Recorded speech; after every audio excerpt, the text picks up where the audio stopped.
2001, Al-Qaeda had hit the Twin Towers in America. Washington was out for revenge. They knew the mastermind, Osama bin Laden, was in Afghanistan. They also knew the Taliban wouldn't cooperate. So the US decided it's time for war. Just one problem though. Afghanistan was quite far away. Getting jets and bombers there would be a task. The US military settled on these planes, the B-2 bombers. They took off from an Air Force base in Missouri. They would fly across the Pacific to Afghanistan. These planes would kick off America's war. But to reach there, the planes had to refuel. First in California, then in Hawaii, then in Guam, then over the Malacca Strait, and finally in a small Indian Ocean island, the island of Diego Garcia. It became the home base for these bombers. They would drop their load in Afghanistan, return to Diego Garcia, refuel their planes, and then head out for another bombing. This island was crucial to America's war. Some veterans call it the unsinkable carrier. Others call it the island of shame, because this island's history is steeped in injustices. From colonization to expulsion to occupation, it's the story of how the US and Britain illegally hold on to a foreign island. But how did they get it in the first place? And who does Diego Garcia really belong to? Time for a flashback.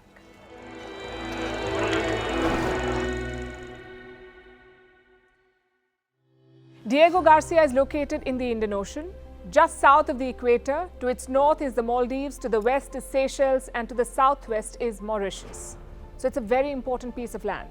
And Diego Garcia isn't an isolated island, it is part of the Chagos archipelago, one of 60 islands in total. The belief is it was used by Indian and Arab traders. They would sail the Indian Ocean frequently, so Diego Garcia became a pit stop, a place to relax and refresh. Then in the 16th century, it was discovered by Europeans, by this Portuguese sailor.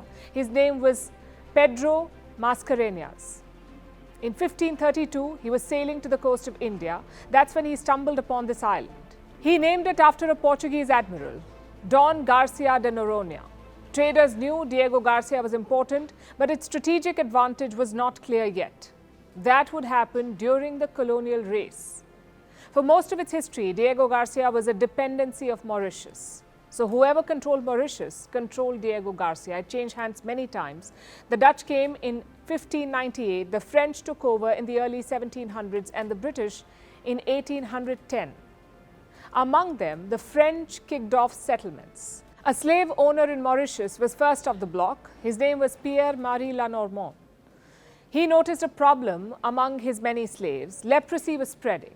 So he submitted a petition to the French governor of Mauritius. He wanted a settlement in Diego Garcia. He would turn part of the island into a quarantine zone. The rest he would cultivate.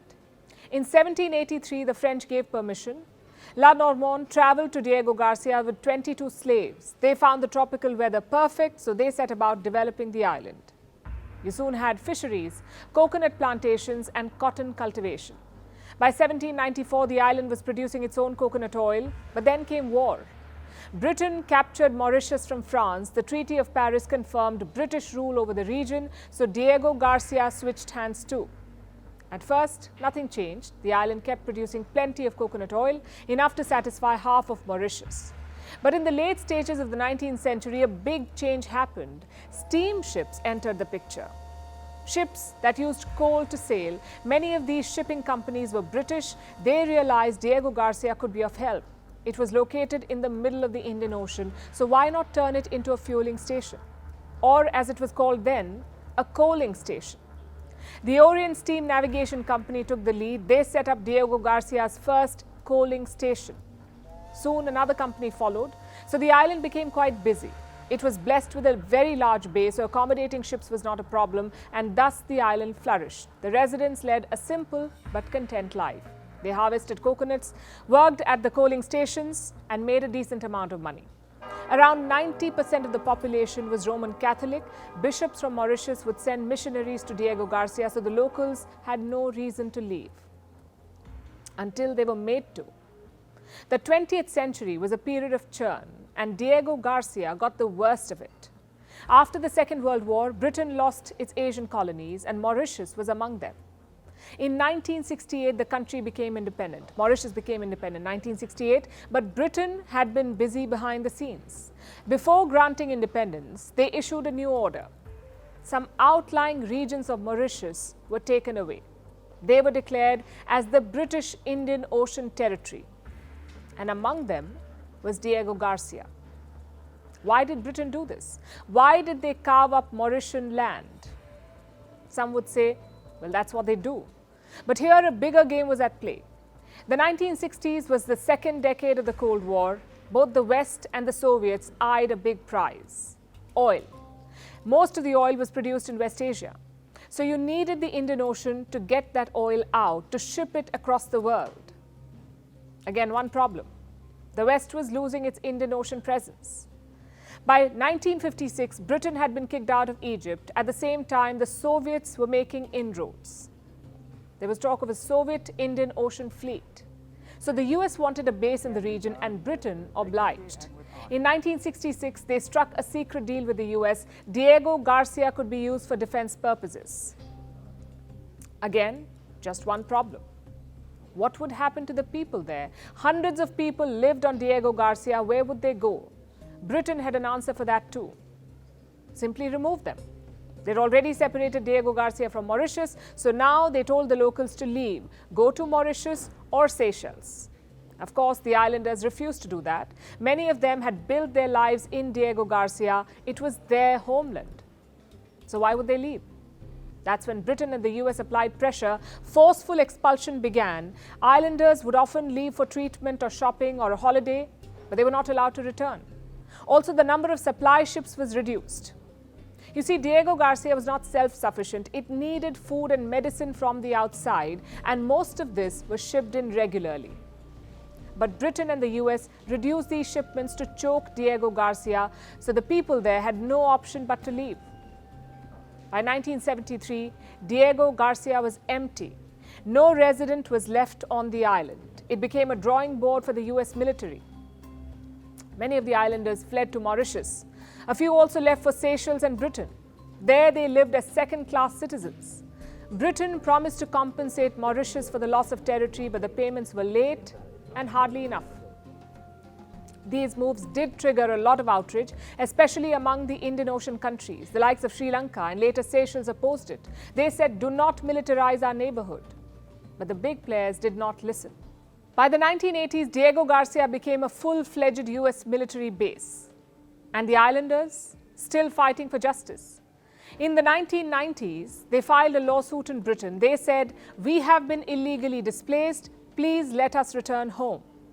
And in the year 2000, the court agreed. It said Britain's decision to relocate the islanders was unlawful. Washington and London challenged this order. But they lost again in the Court of Appeals. So finally, they approached the House of Lords, where the expected happened. The Lords rejected the islanders' demand, though by now the global sentiment had changed, so Britain expressed regret for its actions. It also granted citizenship to some expelled islanders, but still no permission to return. In 2017, even the United Nations got involved. The General Assembly asked the World Court to sort out the matter. That's the ICJ, the International Court of Justice. And this court too sided with the islanders. Britain's colonization method was declared illegal and London was asked to return Diego Garcia to Mauritius.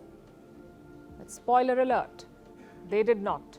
The court's order was not even binding, it was simply advisory in nature, so Diego Garcia remains in British hands. Some 4,000 US and British soldiers lounge on this island, meanwhile its rightful owners remain exiled. They have reluctantly built new lives abroad. Thousands of them live in Britain. They've kept their story alive through music and theatre, but is there any hope of them returning home? Not from the looks of it. Mauritius is still asking Britain to return Diego Garcia. In exchange, they're promising to allow the US base. Even public opinion is with them. Earlier, British postal stamps were used in the region, but in 2021, the United Nations banned it. They said use Mauritian stamps instead. Another brave move came the next year. In 2022, a Mauritian diplomat raised his national flag on Chagos Islands. And his justification was simple. The British raised flags to claim colonies. He's doing it to reclaim his land. But Mauritius has a long fight ahead. With China now sailing the Indian Ocean, the US and the UK won't give up easily. If anything, the island is more important today. The US and Britain may call Diego Garcia anything they want to, an unsinkable carrier or an island of strategic depth or an outpost in the Indian Ocean, but to history, it will always be a colonial injustice, an island of Western shame.